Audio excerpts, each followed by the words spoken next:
So today I'm going live with 3 ways to heal your relationship no matter what. That means if you choose to heal your relationship despite betrayal, despite anything. Now, wait, let me add this one disclaimer. I do not um I do not encourage healing relationships when there is physical or when there is any kind of abuse. I'm not the one to encourage that. You might want to see somebody else. So, in relationships where it's anything but any kind of abuse, okay, cool. So, here are 3 quick ways. They're not quick, but here are 3 ways I'm going to give you that can heal any relationship no matter what has happened. Ready?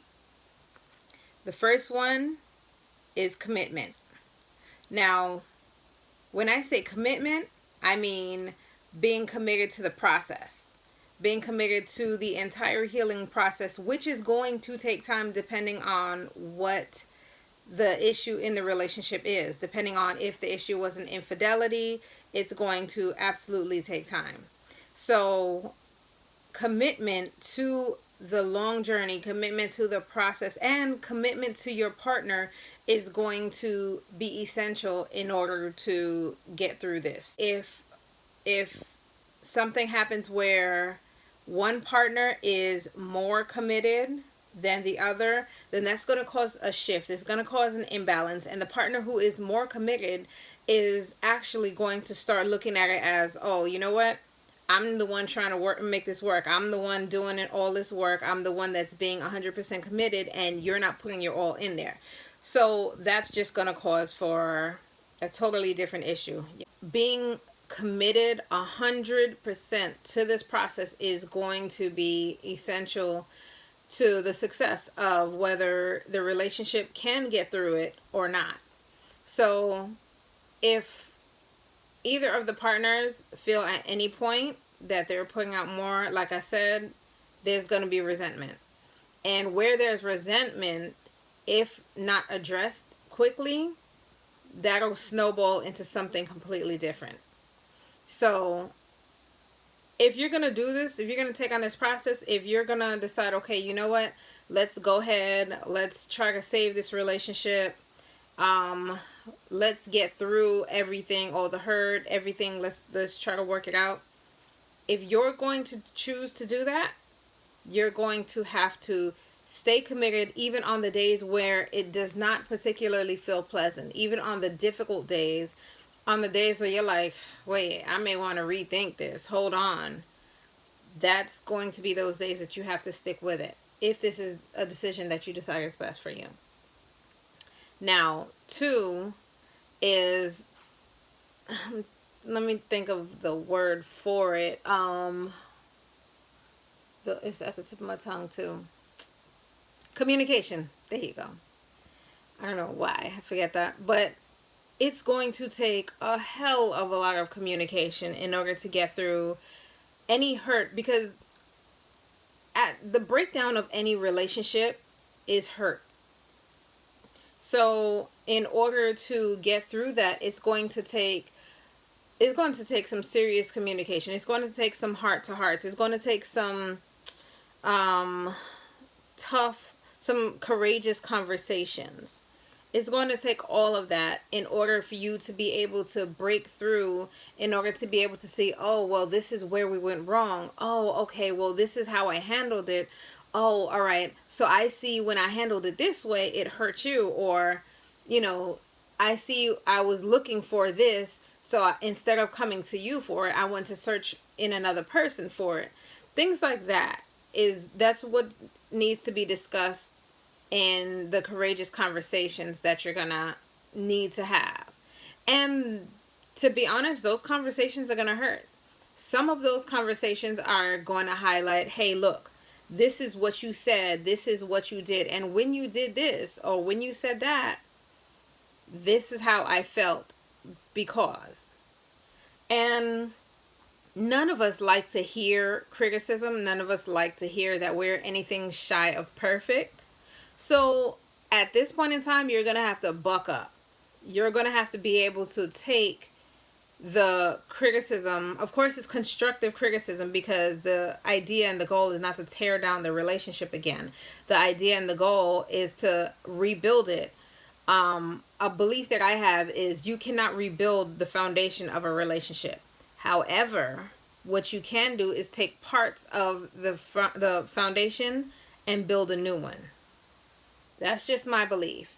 Um, I I don't see how, if you put the analogy toward a house, if I build a house, and if I built the house 100 years ago, and the foundation was strong then, but over time it's eroded. Yes, I can come back and I can do repairs and I can make it strong, but it will never be the original foundation ever again. It will have been the repaired foundation. So, in looking at that, I have to say the same thing when it comes to the foundation for relationships. Communication is going to literally be the key. Like, there are very few things that will be able to top communication when it comes to healing the relationship. It's going to take that tough, courageous communication.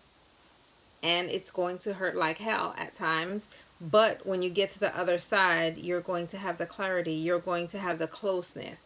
You're going to be able to understand why things happened the way they did. Now, of course, this is, both partners have to be willing to communicate very honestly and openly. And the third one is simply teamwork.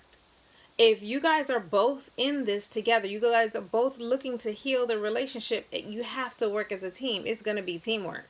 There's going to be days that one partner's like, look, I'm not sure I can do this anymore. And the other partner's going to be like, look, this is, don't give up on me now. This is what it is. We in this deep. Don't give up on me.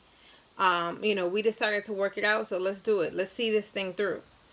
And the teamwork is really, really going to be important when it comes to this, because the fact of the matter is, any relationship ultimately is going to be teamwork. And if at this point during a breakdown you are showing your partner you are not willing or not able to work as a team, then ultimately you're letting your partner know, like, all of this we're doing for no reason, because when we get through this, we can forgive each other, we can keep it moving, but at any point in time when teamwork is needed, I'm going to fall short.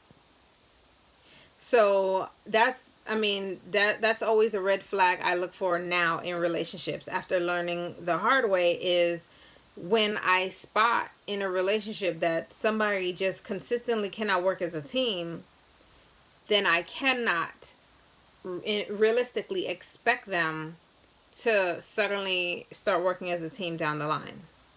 It's not going to work. And I've gone against my better judgment and tried it before, and again got the same result. So that is very much an indicator. If someone is able to work as a team, they will put forth the effort and they will work as a team. Especially when it comes to healing a relationship. That is, that should be priority. I don't want to say number one, but that should be a major priority for them. So remember, commitment, communication, and teamwork. Those are the 3 keys to healing any relationship, no matter what happened in the relationship. If you can put those 3 keys together, then the chances of your relationship succeeding are astronomical. And not only that, but it stretches you to grow, and it teaches you how to, down the line, handle the different conflicts that will come your way. And they will. They will. So, I hope this has been helpful for you. And until next time, I will see you soon. This is Nadine Smiley with the Relationship Couch.